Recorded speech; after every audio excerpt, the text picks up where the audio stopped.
so thrilled today for this podcast for different reasons. One, it's the next in our series called Hope in Aging and Dementia. Another is that we have Jill Harmon with us, and we are so grateful to have Jill with us.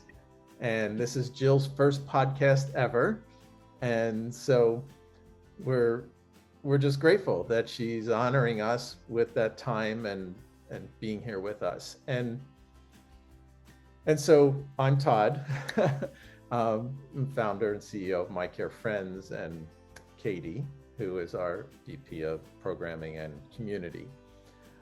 And so we met Jill over a year ago when we were launching this program. We launched it with a screening of a film called Keys, Bags, Names, Words. And if you have not seen it, it's a wonderful, wonderful film. And we highly recommend that you see that.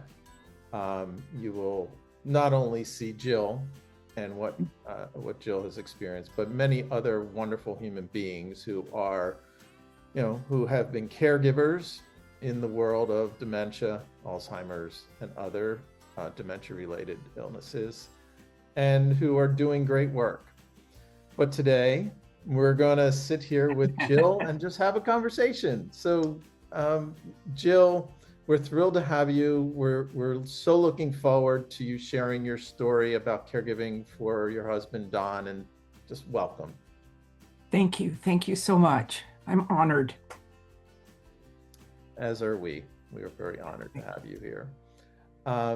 So, Jill, if we can, why don't we jump right in, and we'll start with, how did you and Don first started noticing changes? Don had open heart surgery when he was 58, and he had been a diabetic since he was 14. And I noticed him being different in the way that he was confused. He couldn't remember words. He wasn't as productive as he usually is. He taught woods metal and drafting as a huge shop, but he didn't know what to do. And he'd be sitting and just kind of looking at me with these following eyes. And I wasn't sure what it was at all. And, we're talking now, when I think about it, we're talking about Don had it 14 years from diagnosis, and it's been 5 years. That's a good span in his life, in my life, of this journey that we were on. And so I sought all kinds of ways to try to figure out what was going on with him. I went to a balance doctor because I thought it was his balance. That didn't work. Then he had an MRI, and the doctor said to me, "Well, what I see is that I'm surprised his brain looks older than he is." I said, "What does that mean?" "Oh, well, it just does." So I didn't get any information. I kept seeking it. And again, this was quite a while ago. I didn't even consider Alzheimer's. I mean, that wasn't even something that was thrown around like it is today, or that he had some type of dementia. Certainly his frontal temporal lobe dementia wasn't even mentioned. And if it wasn't for going to Johns Hopkins with a friend who was checking on her health and them sending me to UCSF, I wouldn't have gotten the diagnosis from Alzheimer's, which they thought initially, to a few years later that it was in his frontal temporal lobe. And that was affirming that there was differences, there were changes, and that I wasn't imagining it. It was there, but what could I do about it? What does this mean? It was so new to me, I couldn't even be frightened. Because Don was diabetic, I thought maybe some of his affect was because of that. So it was very difficult to really pinpoint what the problem was. And then when it had a name, now what? It was so new I wasn't even afraid because I didn't know what it meant. And I've heard people say, well, I went to the doctor and I got a brochure. They said it's going to be a long journey. Good luck. If it wasn't for UCSF and their direction and guidance, in Memory and Aging Center and Dr. Nassan and Dr. Miller, I don't know what I would have done because they helped me in my progress. And what really helped was that I joined their program. And in their program, I had a specific person that was assigned to me, and she documented what was happening in the progression. And I really believe we taught the medical field the difference between Alzheimer's, frontal temporal lobe, and some of the other variances that are out there, those of us that were living it. By them doing an oral history, we were really able to teach, the academic, the medical people, how it was different, how it was progressing, what to expect. Um, and my whole idea was to help the field and to donate his brain eventually, but COVID stopped that. But without them, I don't know what I would have done without their direction. And sometimes I wanted to cheat on the surveys when they said, is it mild? Where is it going? How's it progressing? Is it mild? Is it moderate? And I kind of wanted to keep inching it back. I didn't want to go into his conditions at the very end. Of course, he didn't walk, he didn't talk, and he couldn't take care of himself. And that was out 14 years. So yeah, Oh. yeah. Did you realize, when was the moment that you realized you were a caregiver? Was it immediate, or was it at some point, because you're going through a lot, or was it some Yes, point later? yes. You know, um, I thought about that question. I think because of the way I was raised, I'm the oldest of five. I always had responsibilities for my brothers and sisters. I was an educator for 45 years. It just came naturally that I was going to do this, that I was going to take care of him. I loved him dearly, deeply. And it was just going to happen. I was going to figure this out. I was going to find what it took to give him his best life, to make him secure, to give him dignity, to have him know that he was safe with me as long as I could. My goal was to keep him at home and take care of him. It was a natural. And when I'm talking to you, I'm thinking about my mother and how she instilled that in me to take care of family, to love family, to be responsible for them. Oh, That's it's beautiful. beautiful. One of the things I love so much about, I'm going to try and get through this podcast without crying. Me too. I know We're it. real, right? I know Um, the video or the movie is just your, I can just feel, I can feel the love that you have for your husband. Um, in it's just such a beautiful segment. Especially when you're talking about and sharing your story about caregiving in real life, sharing, the snapshot of what daily life looked like and the emotional and relational shifts that you experienced, and the fun, I felt that. Can you share more about what that was like? And yeah, I'd love to hear. What's your question then? What are you So asking? the snapshot of what daily life looked like, emotional and relational shifts, Oh, and yes. caregiving for Okay. them. Yeah. Um, I tried very hard to engage him in any natural activities and Mm. to involve him. And when if you say, we're at a football game and he's going like this, then we left. I didn't define what he couldn't do at the beginning to what he might be able to do. Mm. And so the progression at the beginning, because it's really hard to kind of define how it was for all those years. But Sure. obviously at the beginning, it was just normal kinds of things. And I made sure that my grandchildren were integrated in understanding what Papa was going through. And I remember that my daughter-in-law said, "Well, I think they're scared of him."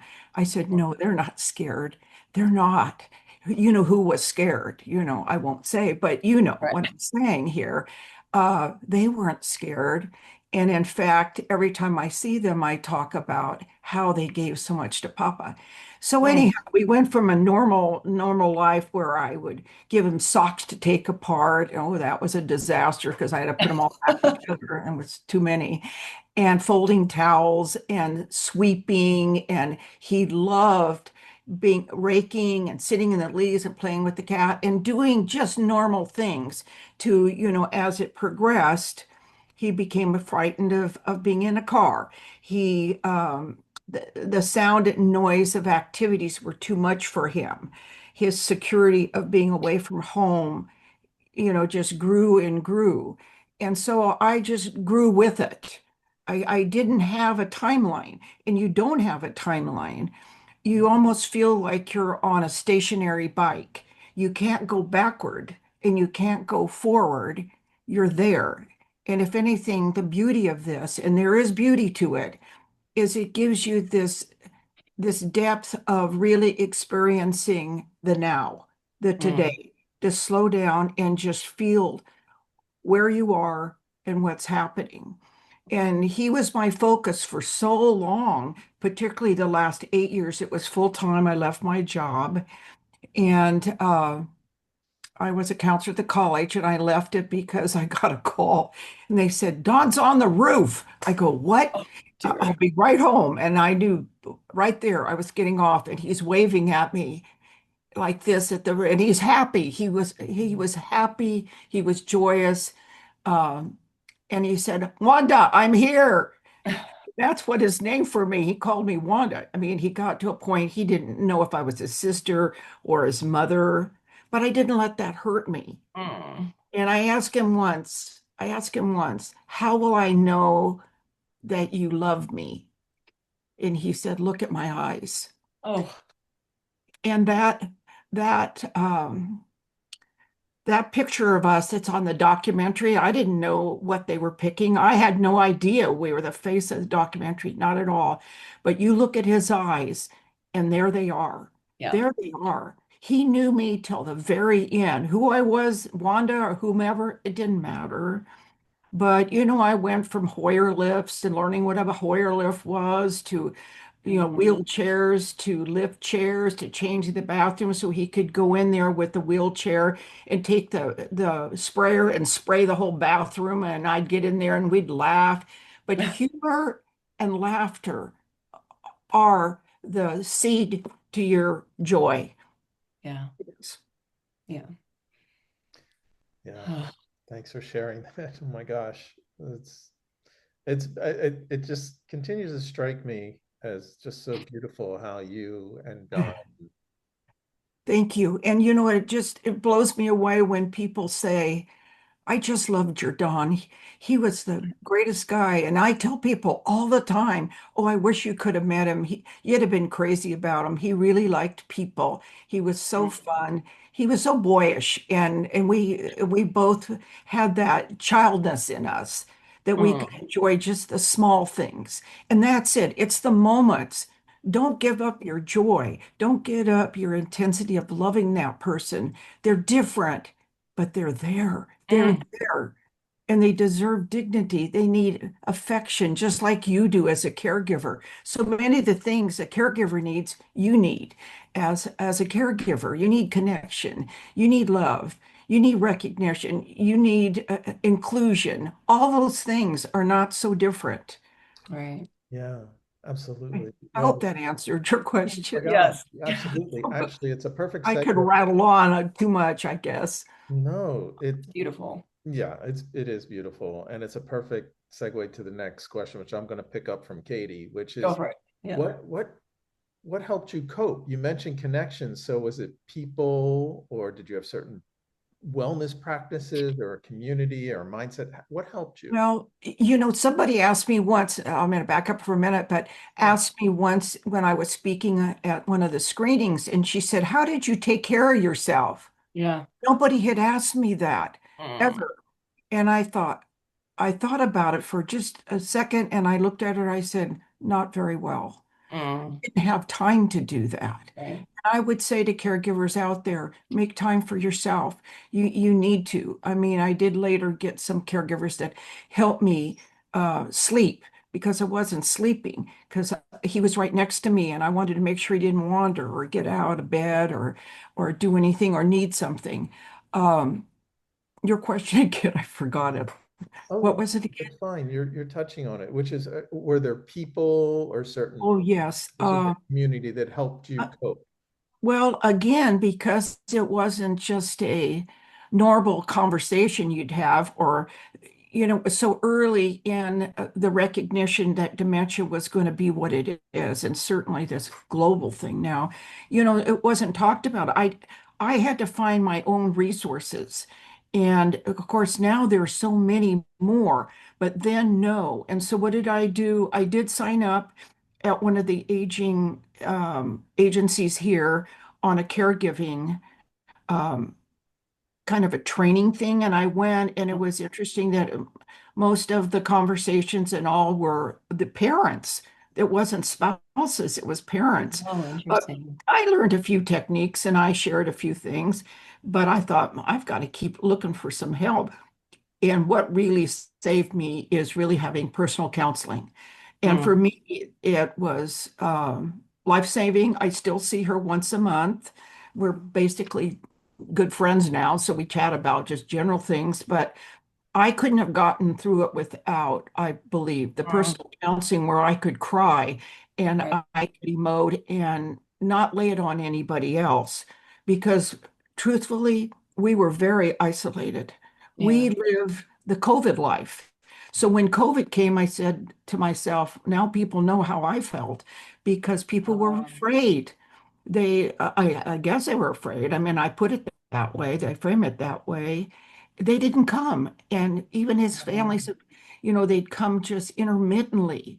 And I asked people later, well, how come, his best friend didn't come? I asked the wife, and she said he didn't want to see him like that. mm, And so we really were isolated. So the personal counseling was very good for me and still is. I recommend whatever works, a group, individual. I had girlfriends I could talk to, but when I was with them, I didn't want to talk about this, right. what was happening. I needed a respite. I needed to get away. So Yeah. that's where the counseling came in. So I could be real honest. My family was certainly loving in there. My parents had already died. My siblings don't live in town. But it's so interesting that not one person asked if they could stay with him, Mm, uh, let me go to a movie, bring me food, or anything like that. mm, And it was just so frightening and unknown to people. And then with this diabetes on top of it, they were afraid he might have a reaction or something. But that's what his sister said. But she says, I can't do it. I don't, what if something happens? What if something happens to him? I said, then it happens to him and then we take care of it. But right. no, no, Yeah. no. Gosh, if I might just say real quick, Todd, Sure. what you are sharing, I think is so key and so important because it a lot of times with grief, I find that people don't know what to do. And just what you're sharing, like it's okay, we can help, we can be there for our loved ones. Sometimes when we're outside, we have to take that hat off and just kind of think differently and really kind of get to the bottom of what people need. I love the other reminder you mentioned is just this idea of joy. It's so hard in difficult times. But just leading with joy and love and laughter it's so it's just so beautiful, and so real, real portrayed in the video. So thank you Well, for that. the other day when I'm a Rotarian, and the other day, one of the gals that I was saying, gee, I wish you had known Don. And she said, well, you took us in the room to meet him. And I said, I did? And she said, yes, you were so proud of him. And Oh, he was so effusive and happy. And because his bed, his hospital bed was right next to my bed, so that I was always there with him and he could look out in the backyard. And it was a beautiful setting for him. And I just try to include him. I wanted to teach people there's a human being there. You yeah. can, even if it's silly talk, you can talk to him. You can sing to him. I would sing, "You are my sunshine." I'd sing to him all the time, and he'd shake his head and go, like get alive. But I wanted him shared. I wanted that, and I needed that. So. Yeah, Yeah. that's beautiful. Thank About helping, let me say one thing about helping, and I'm Mm, sorry I kind of bounce around, but mm, what I learned and what I would suggest is people will say, what can I do to help you? I mhm. wasn't specific. We need, as caregivers, to be specific. Say, Yep, could I call you and you go to the grocery store? Can I call you and blah, blah? yep, I wasn't specific, and they need the instruction. yep. They need the direction. And I've learned that now that was an important step that I didn't realize. Mm, Yeah, that's a great point. Yeah, I'm glad you share that. Yeah, yeah, it is a yeah. great point. It's one that we talked about. I don't remember. It was either on a podcast last week or in a meeting. It's one of those things that, people, they don't know what to do, and they'll say, and those who want to help, they'll just ask the general question, what can I do to help? When if they can make a suggestion or two, it's helpful for the caregiver who's already overwhelmed with, well, I don't know. So to your point of, hey, can I get some groceries for you, or can I pick up this? The wonderful point. Absolutely. Right. Yeah. Yeah, it was something that I missed. And I think that empowers the people you're talking to, so that they do know what they can do or what they can't do, or what's necessary. Because, this isn't in their mind daily. It may be in mine, but it wasn't in theirs. So they needed the direction. Absolutely. So let's transition a bit to the documentary, to Keys, Bags, Names, Words, which was produced by a friend, Cynthia Stone, Oh, who's wonderful. Mhm. Yes. it's she's, part of my heart. Yeah. yeah, she is a wonderful human being. So can you tell us a bit about how you became involved in the documentary, and obviously why the project mattered to you? Okay. After Dawn and I got our diagnosis at UCSF Memory and Aging Center, we were offered different programs that we could be involved in. And one I was quite interested in, and that was to donate Don's brain to further the understanding of what happened to him, but also to further the understanding of how it could help other people. Unfortunately, the COVID stopped that program, but it allowed me to be a part of this ecosystem program. And in that program, what I did is have someone assigned to me. And each month they would call and we would talk. We became friends. There's about four of them, and the last one is on to be a doctor.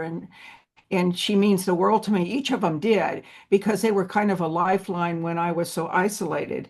Mm, And they took the oral interviews, and not only of me, but other people as well, and the medical people and the scientists and so forth. And then after 5 years, they put together this book, and it's called Hearsay. mm, And it's a beautiful book about the 5 year program of aging, dementia, art, and life. And we were entered into this book. We're 15 pages. I had no idea. I gave them an open license to use anything I had to share. Um, And it surprised me when this book came out, and here we are in these pictures of us. And it's, I'll just digress a minute, is there's a picture in here of a woman holding up a cookie. And where that is so funny is I had taken Don to a restaurant, and I said, I'm going to go up here and order the food. And it's just about 3 feet away.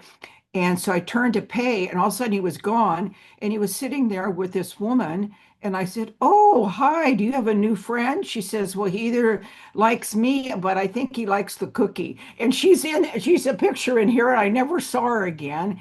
And our story about caregiving and whatnot applied to her because her husband was in another town and he was in a nursing home, and it was their anniversary. So we had this big talk. So I said, Don, you made a difference. So this book what started it all for us. And when the project was now 10 years old, and there was another book, of course, we didn't have any more narratives because I lost on, but Cynthia and this whole group of phenomenal people, Dr. Miller and just on, decided to apply for a grant. And I applied for a grant, and it was the Memory and Aging Center at UCSF, as well as Dublin Trinity College and Brain Institute. And they took our narratives and our pictures and put that into the documentary. I didn't know we were the face of the documentary.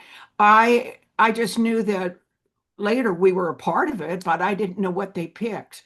But they recorded my real feelings, my real connection with Dawn. And it does move people because you can see the authenticity, you can see my commitment to him. And that's what I wanted to share with people, is that they've changed, but they're there. There's room to love them. There's going to be highs, there's going to be lows. And but you need to stick it out if you love somebody. And that's what I did. And that's how I got involved. And then I've been invited to screenings, and I've gotten better with it as time has gone on. Because you have to move through the emotional experience that you have had and then share it. And 14 years is a long time, and now I'm 5 years out from that. And it's been rough, but I'm much, much better. And it's helped for me to see smiles on people's faces and thanking me, and me being able to recognize the caregivers that give so much and are unsung angels that people don't know what it takes. And it's not a story people don't know anymore as far as dementia. It's so prevalent and it's such a global concern. Yeah, it's interesting. You mentioned a time frame there, which I don't think I fully was aware of, is the 14 years and then the 5 years, so 19 years. So how old were you and Don when he was first diagnosed? Well, he had open heart surgery at 58, and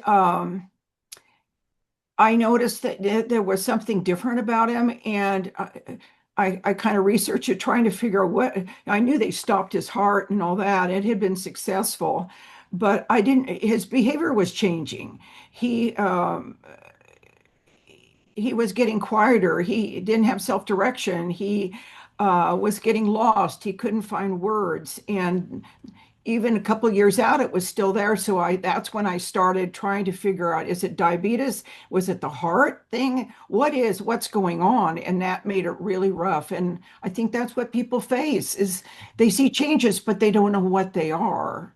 And they're so subtle sometimes, so really subtle. And when he got to the place where he says, "Are you my mother?" I thought, whoa, and so that's when, yeah, when I sought more help trying to figure it out. And the 5 years is since I lost him. And it's been this 5 years of grief, but I'm coming out of it now, and he's with me, and I've grown a lot. I've grown a lot within the grief. You do. Yeah. Thank you for sharing that. Yeah. It's a powerful story. I mean, so in terms of the film, I'll bring it back to that. You mentioned words, and so that is one of the signs that for folks who are listening, that when people can't find words, it's one. It can be other things, as we know, there are different things. And to your point, you're wondering, what could this be? And Yes. so we definitely encourage people to try and find a screening of keys, bags, names, words. All the people that were involved, the thought that I'm sitting on a panel with Dr. Bruce Miller that I saw in 60 Minutes and I sought help from, and I got his assistant, Dr. Nassan, Mm. and I love that man. And when I sent him the link to the documentary, he sent word back to me. It had been like 3 or 4 years, and he said, "Oh my gosh, you guys meant so much to me, and you won't believe it. I just got invited to a panel for Oh, Keith Bags, Names, and Works in New York City." Oh, And he, wow. because, cool. yeah, and I said, full circle. And I always say, Don, you did it again. Yeah, Don the Mon, you're out there making a difference. that's right. He brought people together. He did. Yeah. Yeah. So, Katie, why don't we turn to lessons, loss, and healing? Great. I think that's a great segue when you said, Don, you did it again. I think so often it's these lessons that we learn from our experiences and our loved ones. And as Todd was saying, love to talk through lessons, loss, and healing. How was it for you to navigate your love and your own identity while caregiving? That a person asked me once at one of the screenings how I took care of myself. I may have repeated it at the front of this. And it was the first time anybody had asked me. Right. And I said, not very good. And other than trying to get rest and bringing in some hourly help so I could sleep, because his bed was right next to mine, and I would go in the other room. Um, I didn't have time to think about myself. It was about him and trying to enjoy the moments. He taught me to be present, so I was very present, and that helps me to this day, that when I get too far out in a complicated world with so many things going that I think I need to be doing, I bring myself back Mm. and become present. And I had learned that Mm. so deeply from him, so deeply to be there. And that's what caregivers need to understand too, is that um, they're not going to always be there. Right. And you'll see that in the documentary. And that was one of the hardest things I've ever experienced, is accepting I couldn't make it go away. Right. I couldn't make it go away. I had to live through it and be there and take the beautiful moments and the joy and use humor. Humor's everything. Everything. It is.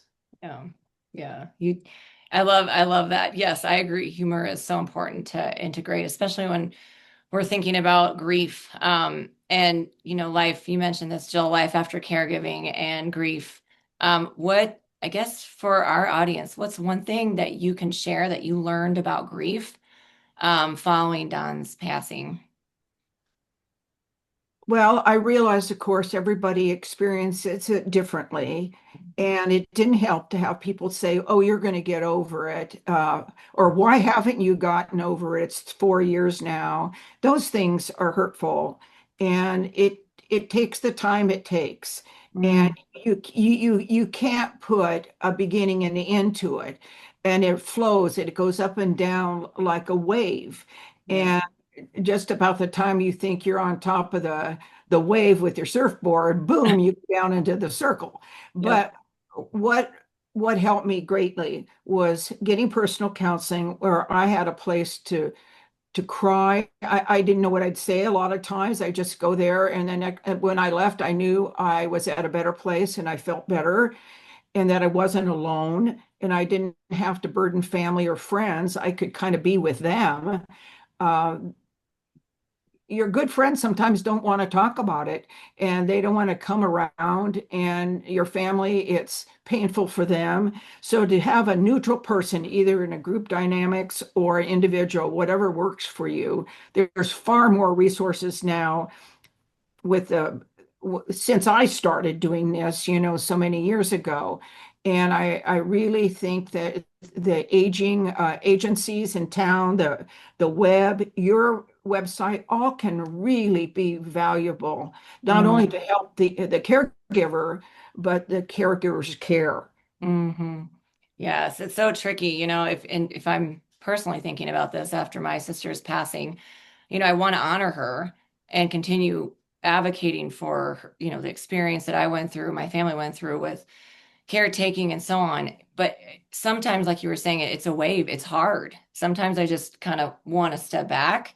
And then I remind myself that there are these signs that, you know, she's like, hello, Well, let's I carry your want to sword.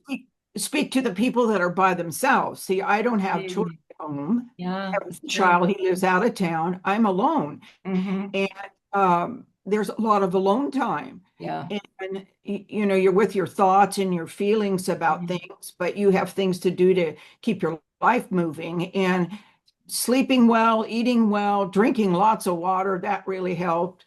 And getting that personal counseling, however it comes, Yeah. uh, is so vital, so vital. True. Yeah, it is. Connections and vital is very vital. Um, so is there anything else, Katie, that we want to talk about in this, or we want to wrap things up? I think, one as we're thinking about advice for caregivers that are feeling overwhelmed, and I love that you brought that up, the isolation, um, and this feeling of guilt. You mentioned drink water, sleep. What are some other things that you might share, in terms of connecting with others, or if you're just having a yucky day? Walking, getting exercise is Yeah. critical. I walked with a gentleman until he got a girlfriend. I know I don't see him now. I woke up last night, thought, I'm missing my friend, doggone. He has a girlfriend. Anyhow, for 5 years, we walked every night. His Oh, wife had ALS. He took care oh, of her. He worked, but had a caregiver during the day and then took care of her. And here's these two wheelchairs going down the street. We didn't even know each other. So we met because oh, of his dog and because of our spouses. And his dog has since passed. And I think it's a little awkward for him to just come to my door. But we had a special relationship as friends. mm, Uh, talking about even him dating again. I helped encourage him and just being his lady friend and him being my friend. So if you can have a friend, that's really important. There's one thing I really want to remind caregivers that work for me, and I put it together, and it was really helpful. Is I feel that it's beneficial to take a picture mm, when you're going to take them out, take a picture of them so mm, you understand what clothes they're wearing, what they look like. So when they disappear on you and you ask for help, they're going to say, well, what do they look like? yeah. And I think I said in the beginning that, he did that at Trader Joe's. Everybody was wearing red. It was Christmas. They're all gray hair, and he's not a big, tall guy. So it was hard to see him, but you could show him the picture and say, this is what he looks like or she looks like. And that really expedites the finding. And I just learned to do that. I Great. learned to cut up the back of his Hawaiian shirts. I may have mentioned that before. So because they get afraid when the clothes go over their head sometimes, Mm, you're putting the sleeves in and all that, and understand sometimes taking a shower, brushing your teeth, going to the dentist. We had to stop because he took the water and spit at her. So we decided that she laughed and I did. He went, oh, and we went, oh my oh goodness. dear. So we decided that wasn't going to work. You just have to keep trying. It's what you try it until it doesn't work, and Oh, and you turn a direction and you laugh and you move on. I mean, that's what I had to do. I had so many moments of things that could have been really upsetting where you could get angry. I didn't get angry at him because there's no point. right. They're doing the best they can. They Mm, are. They really are. And they need your love. They need your connection. You can see it in the documentary, and I hope mm, people will look at it and set up a screening. And if they want to bring Cynthia and I there, we can. We come free. We're worth it. But anyway, you can learn from it. You can learn that how it is globally, how it's not just me and taking care of Dawn, it's people all over the world taking care of someone. Yeah. And eventually we all are going to be taking care of someone. Mhm. So, Absolutely. yeah. You've shared so much with us, and we're so appreciative. It's been wonderful. I know this has been a journey for you. Thank you. And yeah, we're just grateful. Thank you so much. Is there anything you want to share? Any final message for caregivers that you'd like to share? You've shared many already. Take care of yourself and live with hope and live Mhm. with love Yeah. and find the joy. That's beautiful. Well, Katie, Thank you for this opportunity so much. This has been I wonderful. really hope it helps. Yeah. I'm positive it will help. Mhm. Thank Absolutely. you. Thank you so much. And we wish you all the best and best of health and happiness. Thank you. You Yeah. too. Thank you, Jill. Bye-bye. Bye. Thanks everyone for being a part of this episode.